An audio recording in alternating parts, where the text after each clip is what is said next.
Well, ladies and gentlemen, liberals are losing their minds over this election in Canada with Mark Carney possibly winning. Right now, he's the favorite. Conservatives in America are shocked.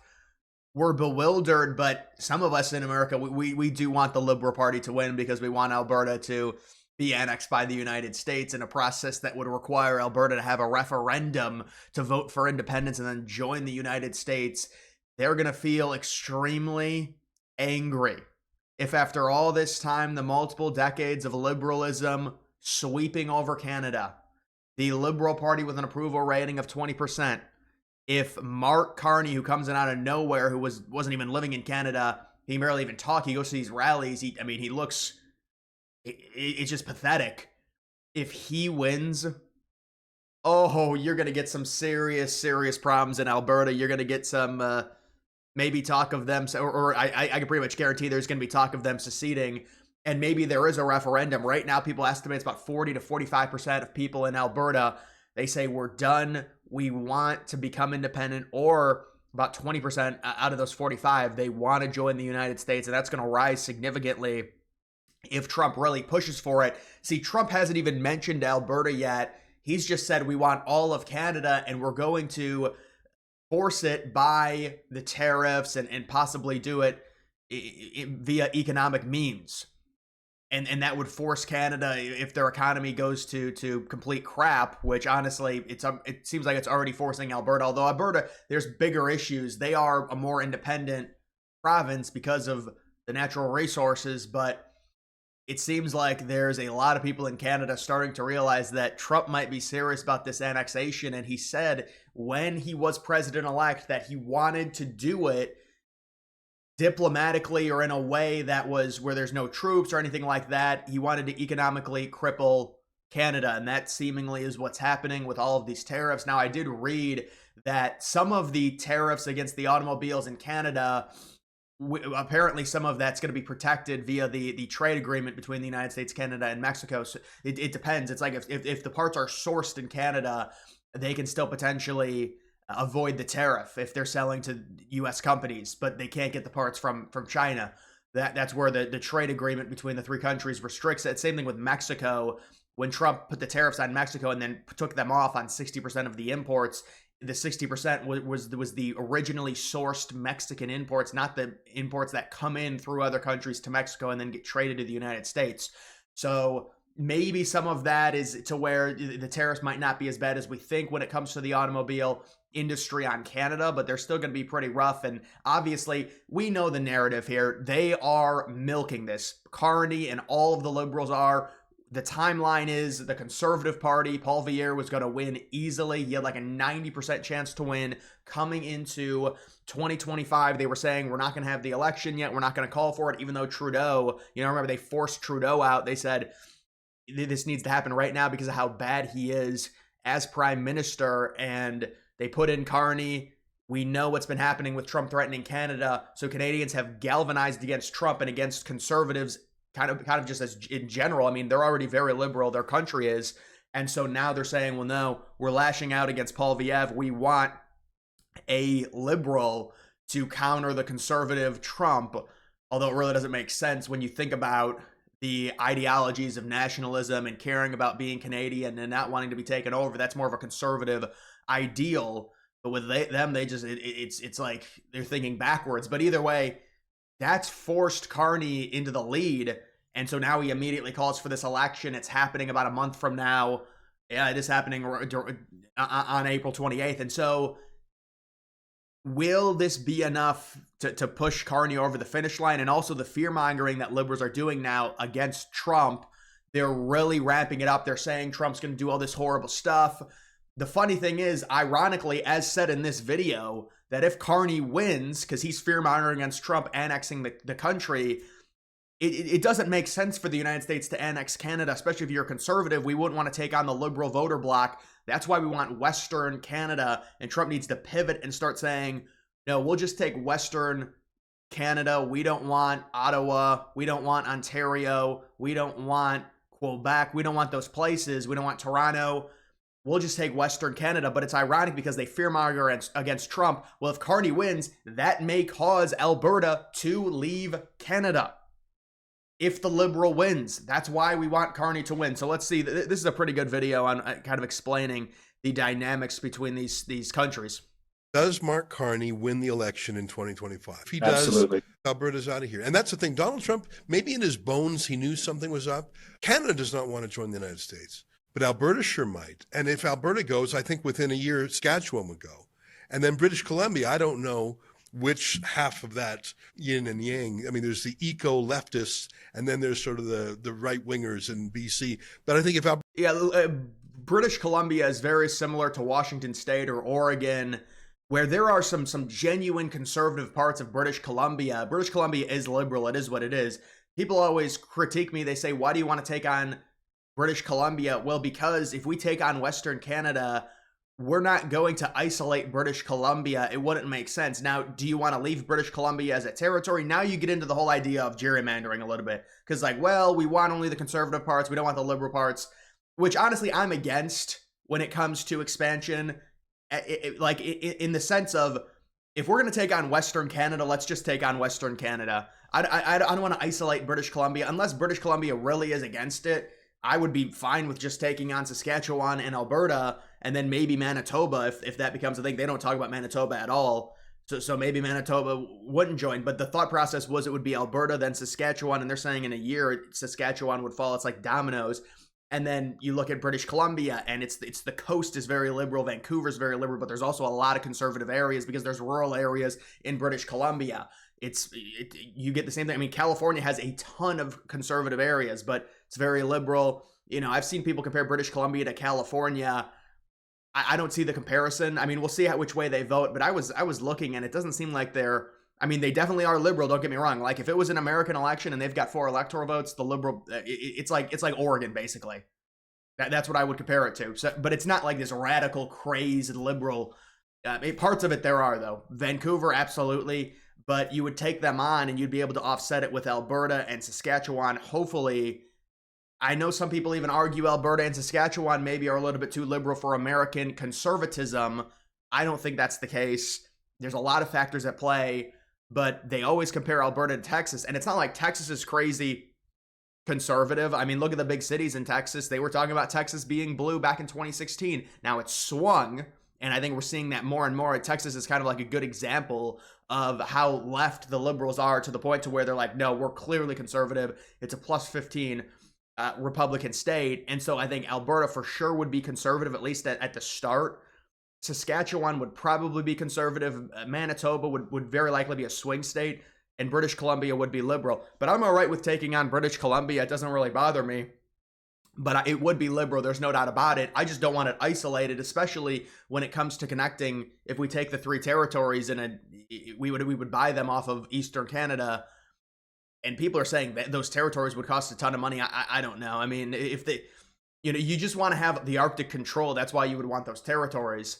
And I think the Eastern Canada would be in a very weak position in terms of negotiating that. There's also questions about Quebec. I mean, the problem is you totally destabilize Canada if you take Alberta because of the amount of natural resources Alberta has. So what does this mean for the rest of Canada? Saskatchewan, I would imagine, be like, all right, well, if Carney wins, we're done. Screw this.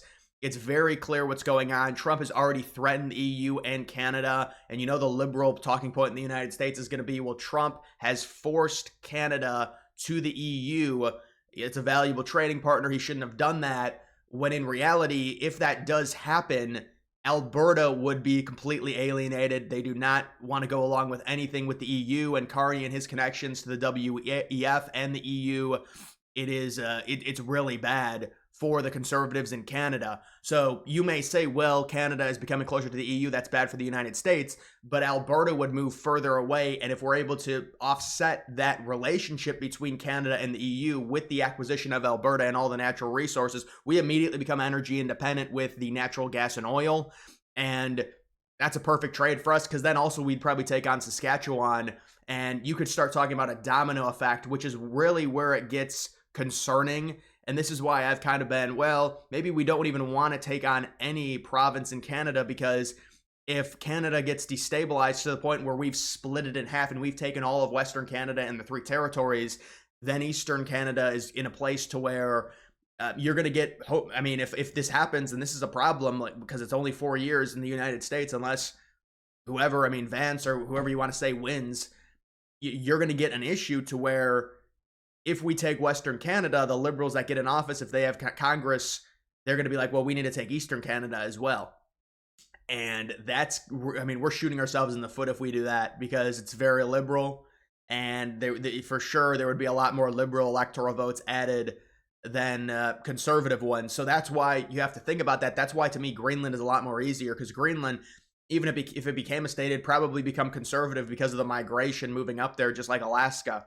If there's significant migration to Greenland based off of its climate, it's not going to be liberal, young liberal people moving up to Greenland in those remote areas. It's gonna be more conservative-minded people. It'd be like a 60-40 conservative state with like 4 or 5 electoral votes, Greenland would. But I don't think Greenland's going to be a state for at least 10 or 20 years, even if it was added. That's why Greenland makes so much more sense than Canada does. But it looks, in a perfect world, we would just keep Eastern Canada afloat as an independent country. They can have a deal with the EU. That's fine. If we have all of Western Canada and we have basically all of the Arctic control with the 3 provinces, with Alaska, with Greenland, and potentially even stretching into the islands of Norway, although that would be disputed with Russia. And there's also been some stuff where Putin's come out and respected what the United States wants to do with Greenland. And I'm going to cover that as well in a different video. But I went off there. Let's play this. Alberta wins. Saskatchewan will go quickly. I think it all turns on if Carney wins. If Carney wins, all bets are off. If Pierre Poilievre wins again, it'll be like Stephen Harper, lowering the temperature. Things will be fine. And the raw inertia of it will make it impossible. This is a great point. I agree with this. That's kind of what I've tried to express to people. If Poilievre wins, there's just not... I mean, it's already so hard to do in terms of seceding from a country and joining another country, especially considering there are a lot of people in Alberta, even though they're conservative, they don't want to join the United States, even if they want to be independent. You know, there's all these subsets of people. 60% right now don't even want to leave Canada as is. But obviously, if Carney wins, now that number probably flips. Now, instead of 40%, it's 60% that want to leave. But in terms of like just... it doesn't make sense. You finally get a conservative leader. Obviously, not everything's not going to get better overnight. You could still make the argument it's an East versus West, and it's based off of the policies that are put into place, like the equalization, and also the although I don't know if Poilievre comes in, he might be able to change some of that. It doesn't make sense if a conservative finally wins for Alberta to secede, at least at the start, unless things get bad to where there's a liberal coalition between the New Democratic Party and the Liberal Party, and they really start doing things that make it hard for Poilievre to govern and to lead. So I agree with this in general. That's why we would need Carney to win for this to happen. I mean, there's a specific set of things that have to happen. Obviously Trump winning, Carney winning, Alberta.